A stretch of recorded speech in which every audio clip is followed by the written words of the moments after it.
Aš esu Kristina Zibalinė, atstovauju įmonę UAB Rekseda. Joje ir esame čia. Čia yra turėklai, kurie jau palydi žmonės su regos negalia į cechą, pagrindinį cechą. Mano darbuotojai su regos negalia didžioji dauguma sėdi ir pakuoja, o kitos negalios yra peržiūri pakuoja. Tai mes pagrindinį dirbam baldininkams, pakuojame furnitūrą, IKEA. Ir visa tai, kas yra supakuojama mūsų žmonių, keliauja į baldų fabrikus ir toliau komplektuojasi ir išvyksta pas pirkėjus IKEA parduotuvės. 60 žmonių turime su regos negalia. Yra darbas dvigubas, sakykime, žmonės supakuoja, o dar reikia kiekvieną dėžutę persverti, patikrinti, ar įdėtas visas kiekis. Nes jeigu kažkokio nors vieno maišelio neįdėsime, pamiršime, tai nesusirinks baldas.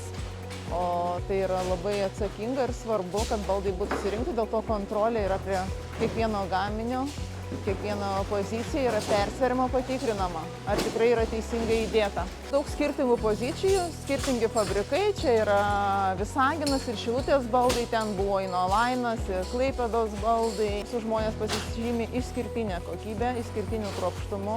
Yra tikrai vieni iš geriausių darbuotojų ir drąsiai visada kiekvieną darbuotoją, jeigu išvyksta į kitą miestą, aš rekomenduoju, nes geresnių darbuotojų nei Reksedai aš net nežinau, kurie jau dirba. Tebedirba visos staklės, bet nuo pat jau kada įsigijos, nežinau, 59 ar 60 kažkelintais metais. Bet mes prižiūrim, saugom, aišku, čia jau yra ir naujų supirktų, ir ten gerai dirba su naujom, bet ir su šitom dirbom. Mes, ta prasme, mokame saugoti turtą, kurį radome, susitvarkėme, prisitaikome ir vėlgi talentingų darbuotojų dėka. Na, va šitą įrangą mes pasigaminome patys, kad nereikėtų tepti rankomis, aušrelė tik tai sudeda. Ir automatiškai mašina pati patepa, o vyrams belieka išdėlioti ant padėklo, paskui ten perdėlioja kitur. Ir viskas. Ir va taip gimsta padėklai. Ir keliauja tada į baldų fabrikus, o baldų fabrikai jau dėlioja savo pagamintą produkciją ir keliauja po pasaulį. Ir nereikia medinių naudoti, tai yra perdirbama žaliava. Padėklas išlaiko nuo 1,5 iki 2 tonų. Gofro kartono padėklas. Čia yra štansai ir išsikertamios dėžutės. Žmogus žmogui stumia lentą, kirtimo lentą ir taip gimsta dėžutė pagal reikalingą poreikį. Čia yra įpakavimas, bet ką noriu pasidžiaugti, šitą įrangą mes pasigaminame patys.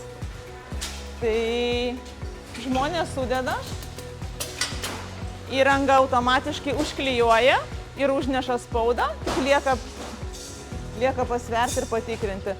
Ir uždėta black parašyta ir jau viskas viešbučiuose visur kitur, matote veidrodyje save. Tai mes šitą suklijuojame, HDF, paskui baldininkai jos rėmina.